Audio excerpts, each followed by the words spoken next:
ان کے پروٹوکول نے مجھے بڑا تنگ کیا ہوا تھا. صاحب بزی ہے, صاحب میٹنگ میں. آج صاحب بالکل اکیلے ہیں اور کوئی پروٹوکول نہیں ہے. یہ کیا ہو گیا آپ کو؟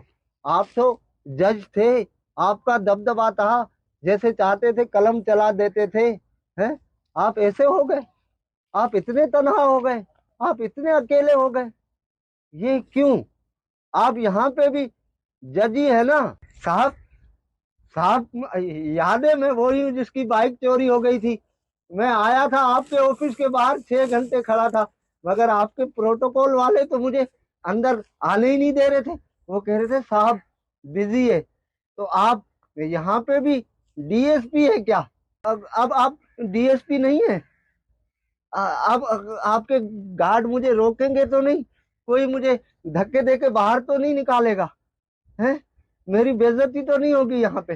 آپ تو وہی صاحب ہے نا جس کا لاہور میں الگ بنگلہ تھا, کراچی میں الگ, اسلام آباد میں الگ, اور آپ کی فیملی یو کے میں رہتی تھی.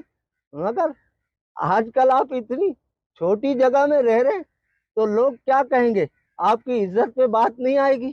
ہیں آپ یہاں بھی تو بہت بڑے, آپ آپ آپ تو اتنے بڑے بلڈر تھے, آپ کا تو اتنا نام تھا. آپ تو ساری چیزیں بنا بنا کے لوگوں کو بیچتے تھے, اور اس کے بعد اس کی ڈبل فائل نکل آتی تھی. تو کیا یہاں پہ بھی کوئی ڈبل فائل ہے؟ یہاں پہ بھی آپ بلڈر ہیں؟ ارے صاحب آپ تو ہر چیز برانڈڈ پہنتے تھے.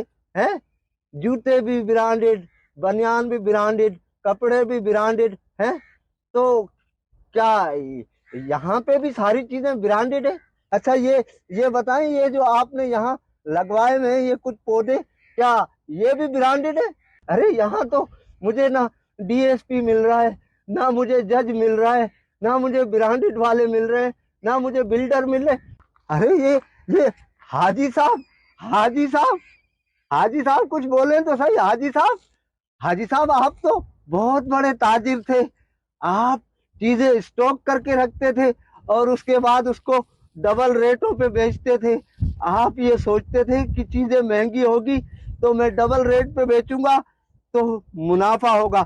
تو یہاں بھی آپ ساری چیزیں کیا ڈبل ریٹوں پہ بیچ رہے ہیں؟ اور کیا یہاں بھی آپ حاجی صاحب ہیں کیا؟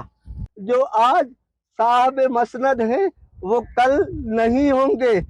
کرایہ دار ہیں, ذاتی مکان تھوڑی ہے.